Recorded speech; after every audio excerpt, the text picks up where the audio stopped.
안녕하세요. 아침이 밝아오면 밤이 깊어오고 봄이 오면 그 계절이 돌아 겨울이 오듯이 세상 돌아가는 그 순리에 맞춘 것이 때로는 우리네 인생 같다는 생각. 혹시 여러분은 해보신 적 있으실까요? 저는 이번 사연을 보면서 그런 생각을 해보았습니다. 같이 들어주시겠어요?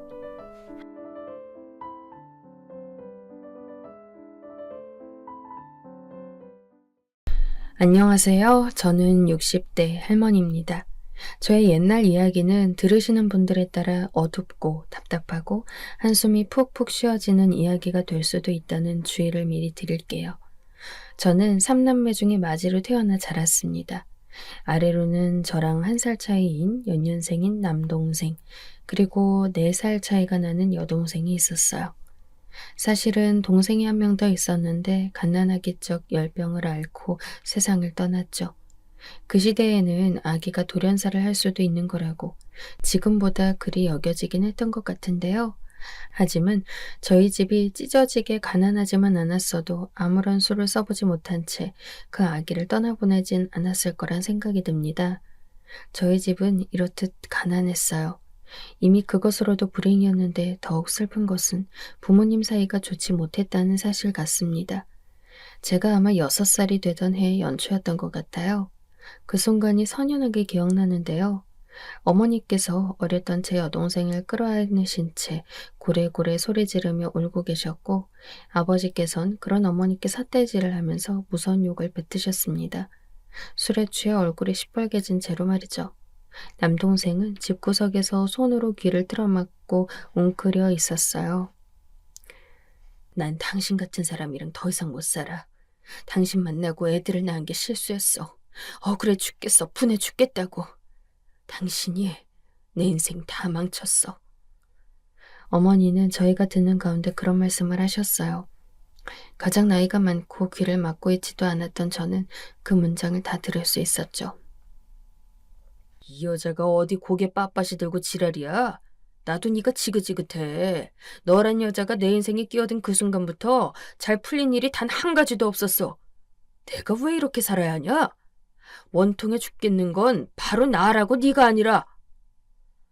아버지께선 당장이라도 어머니를 한 대 치실 기세로 으르렁거렸어요. 전 눈물을 꾹 참으며 그런 부모님의 대치 가운데 있었습니다. 꼴의 맞이였기 때문에 그 어린 나이에도 동생들 보살피고 이끄는 건 제 몫이었죠. 부모님이 싸우느라 비명과 고성이 오가는 늦은 밤이면 저는 동생들이 울지 않도록 열심히 달래야만 했어요. 어머니의 눈가에 든 멍을 보고 남동생이 저게 뭐냐고 물어볼 때 기껏 핑계거리를 만들어야 하는 것도 저의 몫이었죠. 그리고 제가 7살 때 부모님의 불화는 극으로 달했고 저희 가정은 결국 깨졌습니다. 난 내 인생 살란다. 너희도 알아서 살려무나 건강하게. 알았지? 엄마 원망 마음껏 해도 좋아. 너희는 그럴 자격 있어.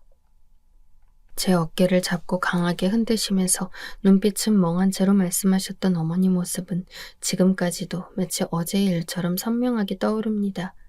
제가 만약 치매가 오더라도 그 모습이 가장 늦게 잊혀지는 장면 중 하나가 아닐까 싶어요. 그 공허하고 빛바랜 눈동자 속에는 온갖 괴로움과 죄책감 이런 것들이 보였지만 한편으론 해방감, 후련함 같은 것들이 함께 보였던 것 같아요. 저는 차마 어머니께 가지 말라고 외치지도 못한 채 눈물만 흘렸어요. 하지만 어머니는 끝내 비정하게 당신의 배로 낳으신 3남매를 남겨두신 채 짐을 챙겨 집을 떠나셨습니다. 좁은 집에 어른이 한 명 떠났으므로 더 넓게 느껴졌어야 정상이었건만 그 후로 저희 남매는 그 집이 무섭게 느껴졌어요. 어머니께서 당신의 가정을 저버리시고 지겨운 아버지 곁을 떠나가신 이후 며칠이 흘렀을 때입니다. 이제 큰애 학교는 어떡할 거야? 학교 들어가야 하는데 금방 다가올 텐데. 친가 쪽 먼 친척분께서 찾아오셔선 아버지를 나무라셨어요. 아버지께선 깊은 한숨만 푹푹 내쉬었고 그날 술을 꽤 마셨습니다. 그때로부터 얼마 지나지 않아 저희 3남매는 친척집으로 가서 살게 되었죠. 내일부터 거기로 가서 사는 거다. 다들 알았냐? 이제 여긴 너희 집 아니야. 이 집은 이제 없어질 거야. 영문을 모르는 저희를 앞에 앉혀두고 아버지께선 단지 그렇게 말씀하실 뿐이었어요. 남동생은 싫다면서 떼를 쓰다가 무서운 아버지의 눈빛을 보고 입을 다물었으며 어린 여동생은 상황이 어떻게 돌아가는지조차 모르고 있었죠. 거기 가서 말 잘 듣고 공부 열심히 하고 항상 착하게 그렇게만 지내고 있으면 돼. 기다리고 있으면 내가 찾으러 갈 테니까 어른들 말 잘 듣고 잘 지내고 있어라. 아버지께선 그렇게 말씀하셨고 저희 삼남매는 그렇기 때문에 먼 친척분의 집에 지내면서 저희를 데리러 오실 아버지를 기다렸습니다. 하지만 몇 달이 지나도 해가 바뀌어도 아버지의 소식은 없었죠. 얘들아, 미안하다. 너희들을 돌볼 수 있는 어른이 아무도 없구나. 먼 친척 어르신께선 당시 저희들을 향해 그렇게 말씀해 주셨죠. 저희들은 곧 그 집을 나오게 되었으며 고아원으로 맡겨지게 되었어요. 멀쩡하게 세상에 양친이 살아계셨고 친척분들도 계셨음에도 남매 3명 다 고아원 신세를 지게 됐던 거예요.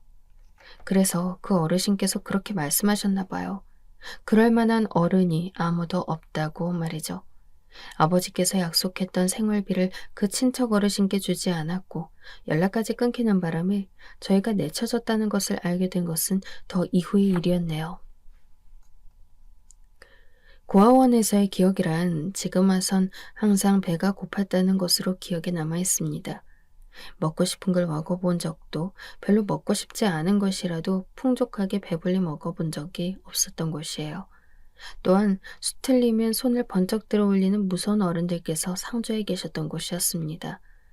저는 제가 고아원에서 지내는 아이라고 스스로 알린 적이 단 한 번도 없었건만 어느새 학교의 그 많은 인원들이 그 사실을 알고 있더군요.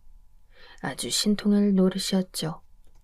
학교 친구들이 저를 놀리고 비웃었던 행위들은 모두 제 가슴에 깊은 비수가 되어 박혔습니다.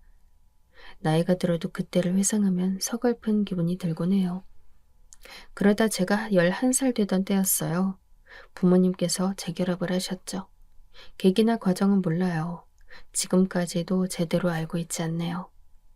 어쨌든 저희 삼남매는 고아원 생활을 청산할 수 있게 되었고 다시 부모님 아래서 살게 되었어요.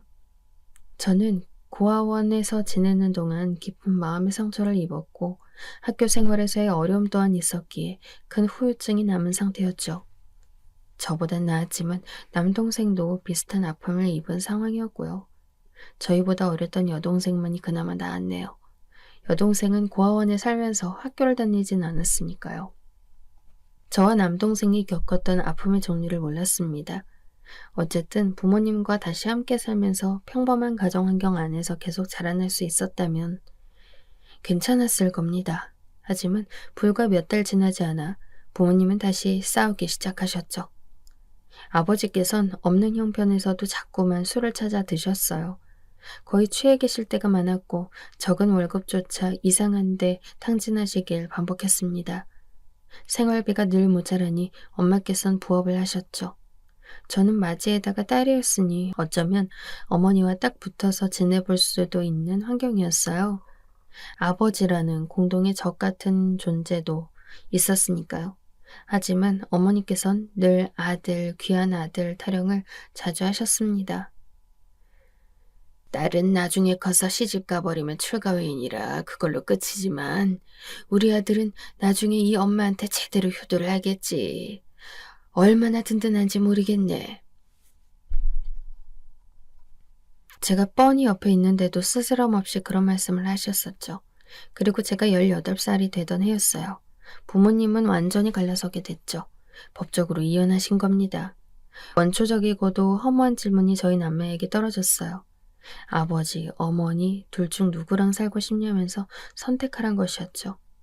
저는 당시에 솔직한 심정으론 두 분 어떤 분과도 살고 싶지 않았던 것 같은데요.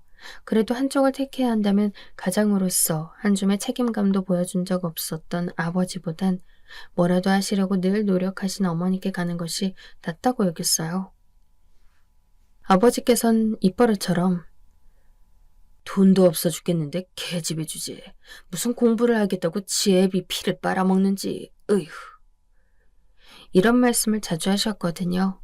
아버지와 산다면 저는 필시 사달이 날 것으로 여겨졌어요. 남동생 또한 어머니를 선택하셨죠. 워낙 편애를 받았으니 이건 당연한 일이었고요. 다만 여동생은 아버지와 함께 가는 길을 골랐습니다. 그렇게 집안이 둘로 쪼개져 살게 되었죠. 하지만 2년이 채 지나지 않았을 때예요. 여동생이 아버지랑 살던 집을 나와 저희 쪽으로 오게 되었어요. 도저히 아버지랑은 둘이서 못 살겠다며 자기도 어린 학생이고 공부해야 하고 친구들이랑 어울려 놀고 싶은데 집안일부터 시작해서 아무것도 할 줄 모르는 아버지 뒷바라지하는 게 숨막힌다고 했습니다. 어머니께 자기를 받아달라고 오만 떼를 썼어요. 그러는데 어떻게 안 받아주나요? 그것까지는 저와 아무런 상관이 없었습니다만 네가 첫째니까 이제 앞으로 돈 벌어서 우리들 먹여 살려주면 되겠구나. 어머니의 이 말씀을 듣자 가슴이 무너져 내렸어요. 저는 이제 막 성인이 되는 때였어요. 공부를 지지리도 못했지만 우리 아들이라며 늘 지지받던 남동생은 떠받들어졌고 여동생은 늘 당당하고 콧대 높은 그 성격을 앞세워 가족 중 그 누구도 자기한테 함부로 말 못하고 지적 못하도록 분위기를 형성해 갔어요. 저만 천하의 맹순이었죠. 공장 가서 돈부터 벌어왔어요.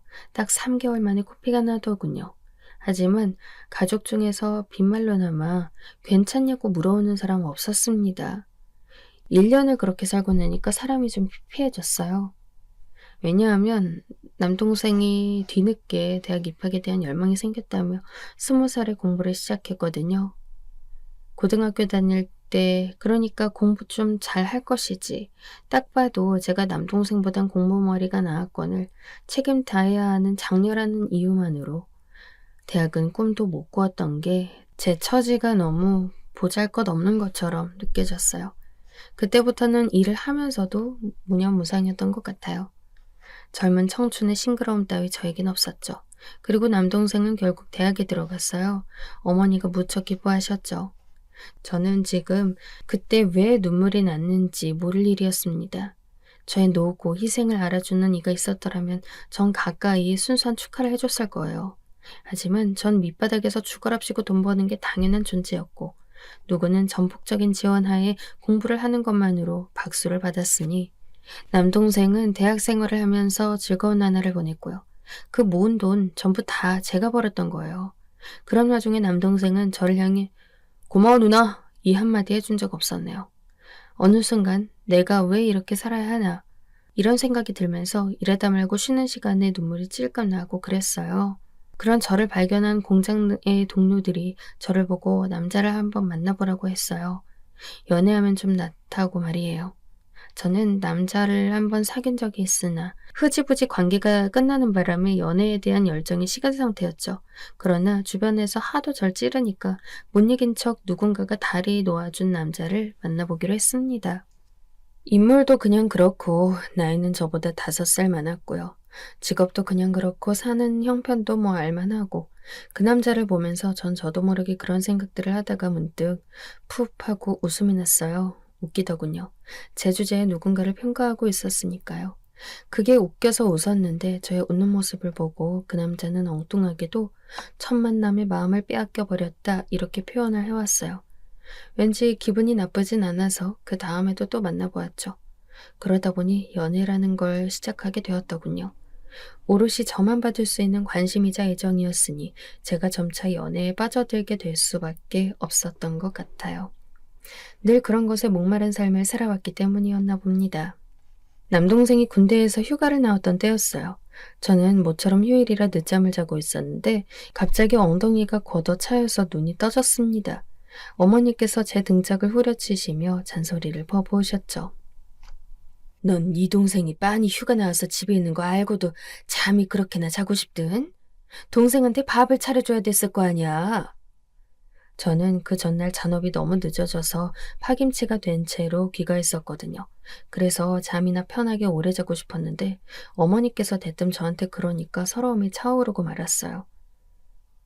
내가 무슨 식모인 줄 알아요? 내가 벌어오는 돈 그거 다 족족 우리 가족 생활비로 들어갔는데 가장이 나잖아요.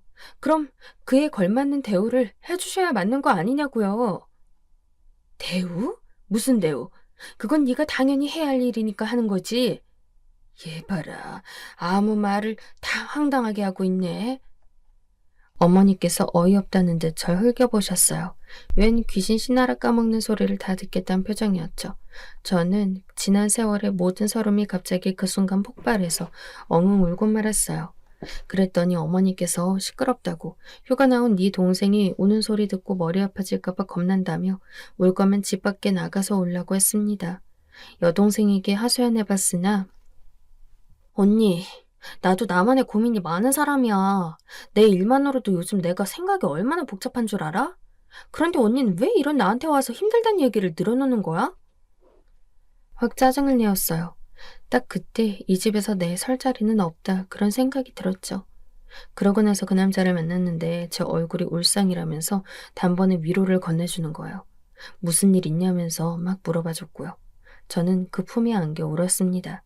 더 이상은 집구석에서 살고 싶지 않다고 이 공장 일도 그만 다니고 싶다면서 속내를 털어놓았고요. 그러면서도 전 예상 못했어요. 설마 갑작스런 청혼을 받게 될 줄은요. 그럼 우리 확 결혼해버릴래? 내가 너 책임질게. 저를 보면서 그렇게 말해오는 것을 당시에 저는 거부할 수 없었습니다. 그 농담조에도 저는 온몸을 기대고 싶을 만큼 나약해져 있었거든요. 평생 가족을 향해 책임을 발휘해왔던 저는 태어나서 처음으로 타인이 저에게 책임을 져주겠다고 하는 말을 들은 순간 눈이 확 돌아가 버렸어요. 저는 저에게 그리 말해오는 그 남자의 손을 간절하게 붙잡았고 그렇게 연인 관계는 부부 관계로 발전했습니다.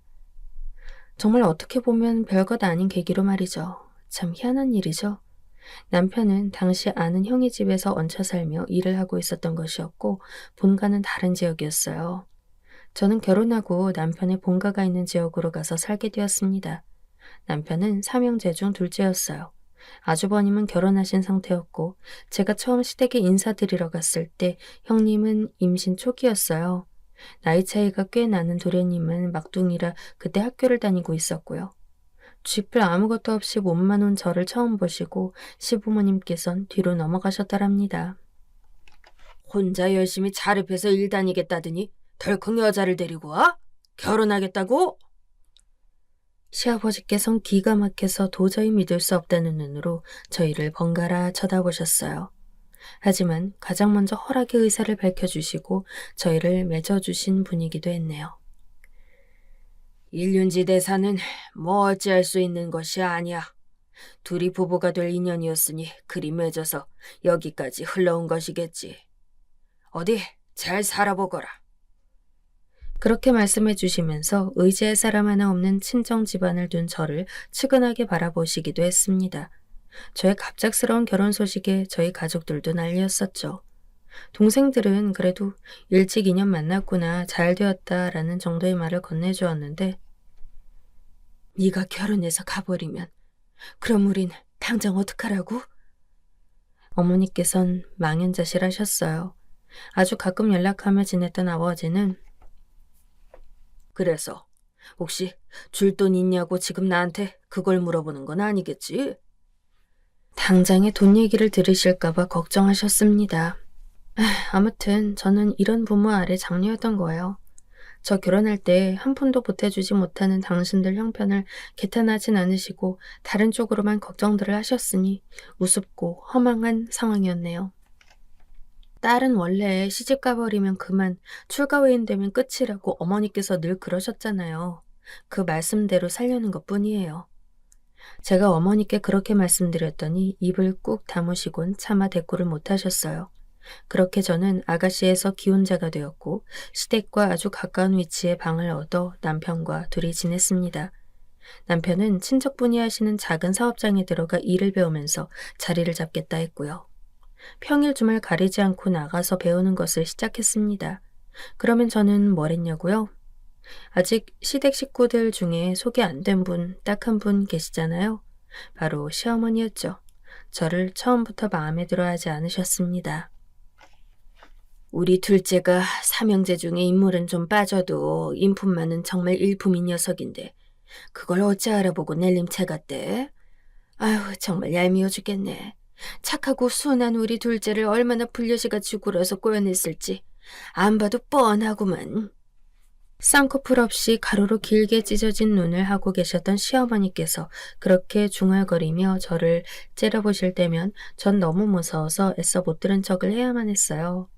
아주버님 내외도 시댁에서 별로 멀지 않은 곳에 살고 계셨는데요. 형님께서는 저보다 여러모로 조건이 좋으신 며느리였죠. 전 인물도 보통이고 성격도 당시 소심하고 유약하였으며 말주변도 그저 그랬고 집안 형편이나 학력은 딱히 말할 것도 없었죠. 반면 형님께서는 시댁보다도 집안 수준이 더 나은 집안에서 나고 자라신 분이에요.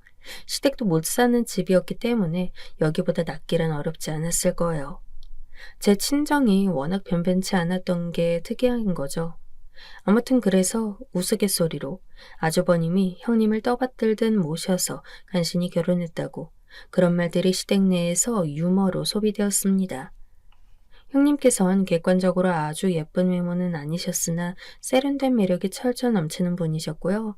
말수는 적은 편이신데 묘하게 카리스마가 있었어요. 눈도 크셔서 상대를 빤히 쳐다보면 왠지 그 상대로선 주눅이 들게 된달까요? 형님께서는 임신 후기부터 온몸에 근육통을 호소하시는 바람에 누군가 수발들 사람이 필요했어요. 제가 당첨되었죠. 감시자로는 시어머니가 계셨습니다. 형님께서 출산하고 산후조리 하시는 동안에도 제가 온갖 수발을 무슨 하인도 아니고 노예처럼 들었네요. 형님은 친정이 굉장히 멀었거든요. 그런데다 제가 살신 성인의 자세로 일하니까 딱히 친정 식구들을 안 부르더군요. 형님께서 이것저것 지시하는 것은 별거 아닌 정도였는데 문제는 시어머니였습니다. 너 이거 언제 삶으려고 여기다 둔 거니? 예, 젖병을 이렇게 두면 뒤처리 나보고 하라고 지금 그러라고 하는 거니? 손빨래는 손가락에 힘을 줘서 조물조물 빨아야 한다고 내가 몇 번째 말을 하냐. 귀등이 막혔나? 타고나길 등신인가? 아유, 답답해라. 당신께서는 딱히 하시는 것도 없이 손자 들여다보기에 급급하셨으면서 저를 얼마나 부려먹었는지 모릅니다. 집에 오면 피곤하다고 골아떨어지는 남편에게 미주알고주알 다 떠들기라 민망해서 입이 안 떨어졌어요. 게다가 저는 아무것도 없이 맨몸으로 시집온 처지였던 데다 여러모로 형님과 비교까지 되었죠. 주눅이 들더라고요. 남편이 저랑 결혼한 것을 후회할까봐 겁도 났고요. 그래서 묵묵하게 시어머니의 모진 잔소리를 들어가며 형님의 산후조리 기간을 버텨나갔습니다. 설마 평생 할 것도 아닌데 이것도 못 참냐면서 스스로를 다독였죠. 하지만 산 넘어 산이라는 걸 그때는 미처 몰랐던 거예요. 발단은 시아버지께서 쓰러지신 것이었어요. 한순간의 일이었네요. 건강을 잃는 것은 정말 순식간이더군요. 시댁이 풍비박산 났습니다. 저는 여차저차 하다가 식당에 나가서 일하게 되었어요. 거기가 당장에 일을 시작할 수 있는 곳이었던 데다 급여가 가장 괜찮은 수준이었거든요. 대신 일거리가 아주 많았고 고된 시간의 연속이었죠. 형님께서는 친정이 좀 사는 편이었거든요. 그런데 웃긴 건 시댁 사람들 아무도 그쪽에 손 벌릴 생각들을 안 했어요. 이유가 뭐냐면 금쪽 같은 손자를 키워야 하는 집이기 때문이란 것이었습니다. 시댁의 맞이었던 아주버님께서 그때 하셨던 말씀이 그래도 우리가 애 키운다고 손 벌 일 없이 살 수 있어서 얼마나 다행인지. 전 지금까지도 이해가 안 가요. 그렇게 엉뚱한 발언이 다 있었을까 싶네요. 시아버지께서 쓰러지시자 예민할 대로 예민해지신 시어머니. 그 불똥을 저에게로 튀었던 것 같습니다. 제가 일하는 식당에 찾아오셔서 저 어떻게 일하나 지켜보시기도 하고 출근 퇴근 시간과 정확한 월급 액수를 사장님께 확인받기도 했어요. 제가 일부러 시댁에 안 들르는 것인가 돈을 빼돌리는 건 아닌가 이걸 감시하려는 목적이셨겠죠. 처음엔 그러려니 하셨던 식당분들도 제가 장꽤 안 부리고 일 열심히 하다 보니 저를 다 인정해주기 시작했고 그러면서 저를 측은하게 여겨주셨어요. 젊은 며느리가 시집 오자마자 너무 온갖 고생 다 하는 거 아니냐고 말이죠. 그러던 어느 날이었어요. 펄펄 끓는 육수, 그 무거운 솥을 제가 잘못 내려놨고 그 뜨거운 게 그대로 제 얼굴에 튀고 말았어요. 왼쪽 뺨에 타는 듯한 통증이 느껴졌고 저는 바로 바닥에 주저앉아 비명을 질렀습니다. 옆에 계셨던 분이 깜짝 놀라 바로 찬물을 틀었고 제 얼굴을 그 밑에 집어넣으셨죠. 화상을 입었을 때는 바로 차가운 걸 환부에 끼얹어야 했던 겁니다. 저는 그 당시 그걸 몰랐기 때문에 갑자기 물고문을 당하는 것 같아 비명 지르고 발버둥 치고 난리도 아니었는데 생각해보면 얼마나 그분께 감사한지 몰라요. 잠시 까무룩 정신까지 잃었던 저는 깨어나 보니 병원이었어요. 왼쪽 볼에 화상 입은 채였고 눈, 코, 입을 절묘하게 피해서 볼이 다친 게 천만다행이었다는 설명을 병원 측으로부터 들었습니다. 남편은 갑작스러운 상황에 절망한 표정이었고 시어머니께서는 병원비를 확인하곤 분노하셨어요. 왜 똑바로 행동거지를 못해서 이런 문제를 일으키냐고. 아휴, 얼굴에 화상이라니. 아휴, 정말 한심하구나. 저한테 괜찮냐고 물어봐 주시지도 않았어요. 남편은 뭐 이런 일이 다 있냐며 한숨만 푹푹 쉬고 저는 며칠 뒤 거울을 제대로 확인해 봤을 때 왼쪽 뺨을 덮은 화상 자국 때문에 기절할 듯 놀랐습니다. 그 붉은 자국을 보면서 눈물이 주르륵 흘러나왔어요.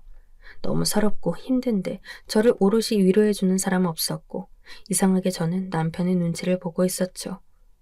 얼굴에 화상 입은 새댁을 반겨줄 남편이란 존재하지 않을 거라고 당시에 그런 생각만 자꾸 들었거든요. 제가 우울해 있는데 식당 측으로부터 연락이 왔어요. 다시 일 좀 나와달라 말이죠. 얼굴이 흉져서 일하기 싫다고 그랬는데 저만한 일꾼이 없다며 꼭 좀 나와달라고 돈을 전보다 더 주겠다고 하는 것입니다. 너 거기서 다시 나와달라고 그랬다며? 얼른 내일부터 당장 다시 나가. 네? 어머님, 저 그래도 며칠 더 쉬려고요. 아직 마음이 진정되지 않아서요. 이렇게 나약해 빠져서야 얼굴이 그 꼬라지 났으면 뭐라도 더 해서 그걸 갚을 생각을 해야지. 안 그러면 화상 입은 인간을 누가 받아주고 계속 식구로 여겨주겠니? 시어머니의 폭언에 저는 크나큰 마음의 상처를 입었어요. 가장 서러웠던 건 시큰둥한 남편의 태도였죠. 저는 왼쪽 뺨에 커다란 반창고를 붙인 채로 식당에 나가서 다시 일을 시작했습니다. 저의 끈기 있는 태도를 높게 산 식당 사장님은 그곳의 요리 비법을 저에게 전수해주기 시작했어요. 원체 손맛이 타고났던 저는 그 비법을 배우는 재미에 빠져 요리라는 것 자체에 깊은 관심을 갖게 되었죠. 그러길 2달이었어요. 시어머니께서 저에게 이혼을 종용하셨습니다. 어머님, 전 이혼할 생각이 없어요. 저한테 갑자기 왜 이러시는 거예요? 절 쫓아내시겠다고요? 그러면 전 당장 어디 가라고요? 그 생각은 안 하시는 건가요? 둘째랑도 얘기 끝내놨다. 착한 내 아들 더 이상 쥐고 흔들지 마라. 너 말고 현명하면서 좋은 여자 새로 만나라고 내가 얼마나 설득을 해놨는데. 에휴, 여기서 초칠 생각일랑 하지 말아라. 너 새 출발하라고 내가 자금은 주마. 그러면서 저에게 10만 원을 건네셨어요. 제가 그 돈을 받고 말문이 막혔습니다. 온몸을 갈아 식당 일을 하며 벌었던 돈 다 어디 가고 꼴랑 10만 원이 제 몫으로 떨어진다는 것인가요? 이해가 안 갔어요. 제가 번 돈이라도 돌려주세요. 저 이런 취급당하려고 제가 버는 돈을 드린 줄 아세요? 전 울면서 따졌지만 도리어 시어머니께 머리채만 잡혔습니다. 10만 원과 함께 시댁에서 쫓겨났고 그날 남편과 미친 듯이 싸웠습니다. 남편이 그러더라고요. 시어머니의 말씀을 계속 듣다 보니까 그게 맞는 것 같더래요. 저랑 결혼한 거 후회되고 자꾸만 더 좋은 여자를 만날 수 있을 것만 같아 그 생각 때문에 저를 보면 너무나 괴롭다는 거예요. 그 어떤 말보다 남편의 바로 그 말이 저를 단념시켰습니다. 전 조용히 짐을 챙겼어요. 그리고 그 동네를 떠나기 전 일했던 식당을 찾아가 인사를 드렸어요. 이만저만 해서 원래 살던 지역으로 돌아가게 되었다고요. 그런데 저를 안쓰럽게 바라보며 이야기를 듣던 식당 사장님이 갑자기 눈을 크게 뜨시는 겁니다. 원래 그쪽에 살다 온 거였어? 아우, 가만히 있자. 거긴 우리 고모님이 계신 곳인데. 전에 크게 식당 하시다가 건강 때문에 지금 접으셨는데 아무튼 당장 거기로 찾아가 봐요. 내가 주소 적어줄 테니까. 그리고 고모님한테도 연락해 놓을게요. 생각지도 못하게 다른 길로 연결이 되었습니다. 저는 떨떠름했지만 식당 사장님이 거듭 내 말대로 하라며 당부하시는 바람에 따르기로 했어요. 고향으로 돌아온 저는 2가지 사실에 놀랐습니다. 저한테 아무것도 묻지 않고 그저 저를 받아주신 어머니 태도가 첫 번째로 저를 놀라게 했어요. 한숨을 푹 내쉬기는 했으나 그게 다였죠. 남동생은 결혼하겠다며 설치다가 이상한 여자애를 만나고 있던 도중이었는데요.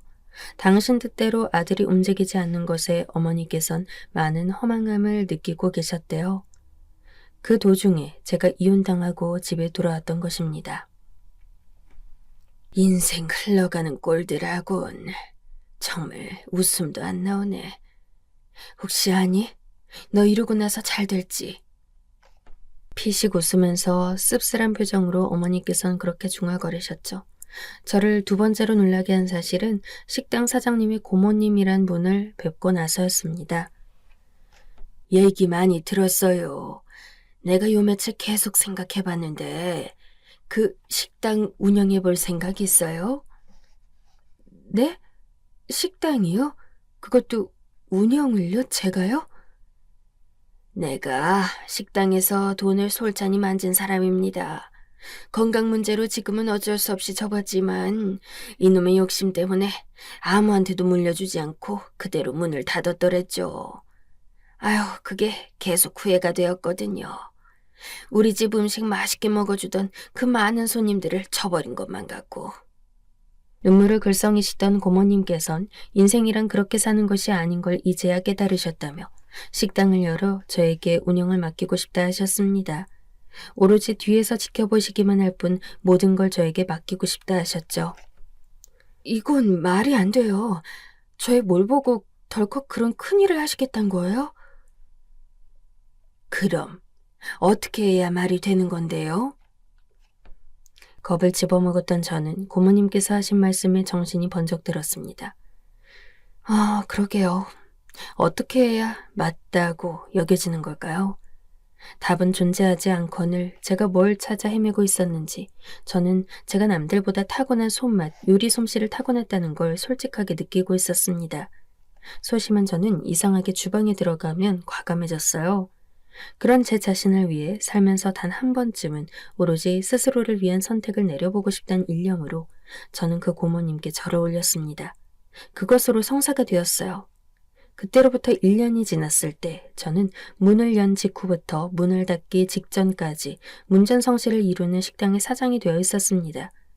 이미 개업 5개월째에 투자금을 모두 회수하신 뒤로 고모님께서는 놀랍게도 저에게 아예 업장마저 넘기셨어요.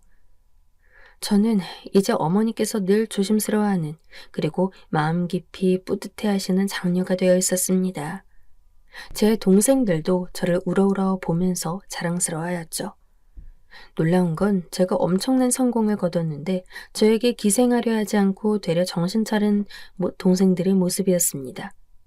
근본 없는 어린 여자애랑 결혼을 하느니 마느니 했던 남동생은 과감하게 이별을 택했고 절치부심하여 좋은 직장에 들어갔습니다.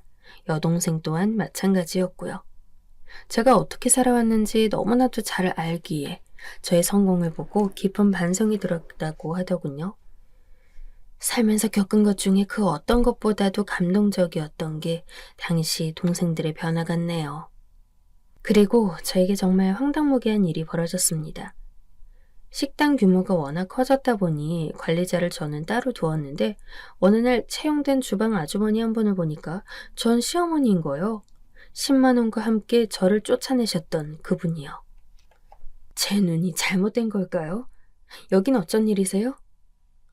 제가 쌀쌀맞게 아는 척을 했습니다. 그랬더니 전 시어머니께선 비굴한 웃음을 지으셨어요. 어머나 세상에, 여기가 너 있는 가게였니? 난 그런 줄도 모르고 하도 유명한 곳이라고 하니까 일자리가 있을까 싶어 온 건데. 그러세요? 네, 그러시면 일하세요. 쫓겨나지 않으시려면 열심히 하셔야 할 거예요.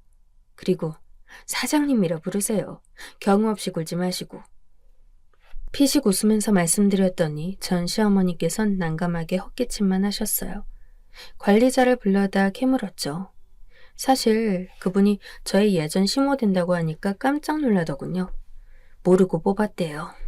그런데 그러면서 하는 말이 왠지 여기가 잘 가게인 걸 알고 일부러 지원한 것 같은 눈치라고 어떤 자리라도 좋으니 무조건 여기서 일해야 한다고 그렇게 말씀하셔서 안 그래도 좀 특이하다고 생각을 했다면서 그러는 겁니다.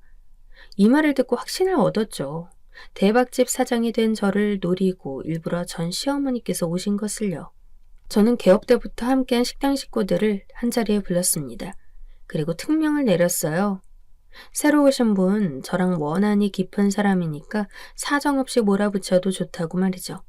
그러자 다들 비장하게 고개를 끄덕이었어요. 그 다음 날부터 전 시어머니 앞에는 지옥길이 펼쳐졌습니다. 거기 이쪽 기름때는 빡빡 닦으라고 했는데 여기 아직 색깔 남은 거 안 보여요?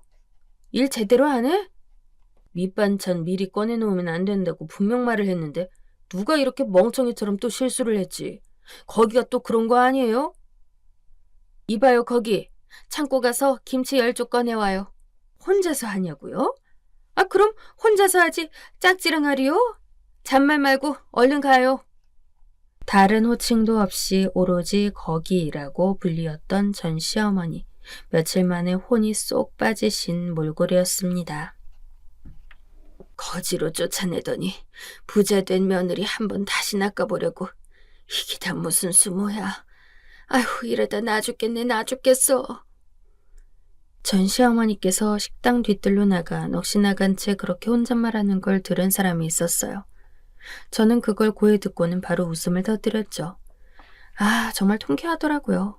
전 그래서 일부러 전 시어머니를 볼 때마다 열심히 하시네요. 제가 다 보고 있어요. 아주 보기 좋으세요. 일부러 그렇게 말씀드렸습니다. 희망 고문을 안겨드리기 위해서였죠. 전 시어머니께서는 온갖 불합리한 일과 왕따에 시달리면서도 희망 고문 때문에 계속 일을 나오셨습니다. 저를 다시 낚을 수만 있다면 이까짓 건 모두 이겨낼 수 있다는 것처럼 보였죠. 그리고 전 시어머니께서 제 식당에서 일한 지 딱 한 달, 저는 월급을 담은 봉투를 손수 건네주며 통보했습니다. 내일부터 나오지 마세요. 해고입니다. 그러자 손을 바들바들 떠시더군요. 왜? 내가 왜 해고야? 어? 대체 뭐 때문에? 내가 얼마나 열심히 버텼는데. 열심히 하는 거랑 잘하는 거랑은 엄연히 달라서요. 내일부터 안 나오셔도 돼요. 당신 자리 이미 없어요. 그리고 여기 봉투 하나 더 드릴게요. 전 시어머니께선 의아하게 봉투를 받아 드셨습니다. 그 안에는 10만 원이 들어있었죠. 추가로 들은 건 아니고요. 월급에서 10만 원 따로 빼서 그냥 넣은 거예요. 기념비적인 액수잖아요. 10만 원이 든 봉투 받아보니 어떠세요? 아주 큰 돈처럼 느껴지시나요? 그 돈 미천 삼아서 앞으로 잘 살아보세요. 제가 응원할게요. 저는 활짝 웃으면서 할 말 다 했습니다. 그러자 전 시어머니께서는 그 자리에 털썩 주저앉으셨죠. 한 달간의 개수작이 모두 수포로 돌아갔으며 농락당했다는 걸 아시고 충격받은 모습이었어요. 저는 직원을 불러다가 저분 밖으로 모시라고 했습니다. 완벽한 복수의 화룡점정이었죠. 전 시어머니께선 억울해 미치겠다고 소리를 지르셨지만 아무 소용없는 발악이었죠. 그 이후로 제 식당은 더욱 승승장구를 이어갔고 저는 화상치료도 꾸준히 받아서 세월이 오래 지났을 땐 아주 옅어졌어요. 화장으로 가리면 잘 모를 정도로 말이죠. 그 식당은 햇수로 10년을 하다 다른 분께 넘겼습니다. 그분은 예전에 저 시집살이할 때 일했던 식당의 사장님, 그분의 조카분이셨어요. 매우 저렴한 가격에 넘기면서 저는 은혜를 갚았습니다. 그때 정말 뭉클했네요. 식당을 넘길 때 저는 두 아이 엄마였습니다. 아이들 키우는데 더욱 집중하고 싶어서 식당을 정리한 게 커요. 유복한 집안에서 어려움 하나 없이 자라서 그저 해맑기만 한, 나이가 들어서도 철이 안 든 바람에 가끔 저의 복장을 터지게 만드는 사람이 바로 지금 제 옆에 있는 동반자입니다. 나이가 들어서도 어쩜 그렇게 세상을 순수한 눈으로 바라보는지 모르겠어요. 자기 부인은 찌들 대로 찌든 눈으로 세상을 보는데 말이죠. 그래도 그 영향을 받았는지 전 나이가 들수록 사람이 좀 순하고 맑다고나 할까요? 그런 성격으로 변해갔습니다. 저희 애들도 친탁들을 해서 다 성격들이 해맑아요. 그리고 다 자기 같은 사람을 또 배우자로 맞이해 잘들 살고 있어요. 어찌 보면 별것 아니지만 달리 보면 하나의 방대한 역사인 게 인생 같네요.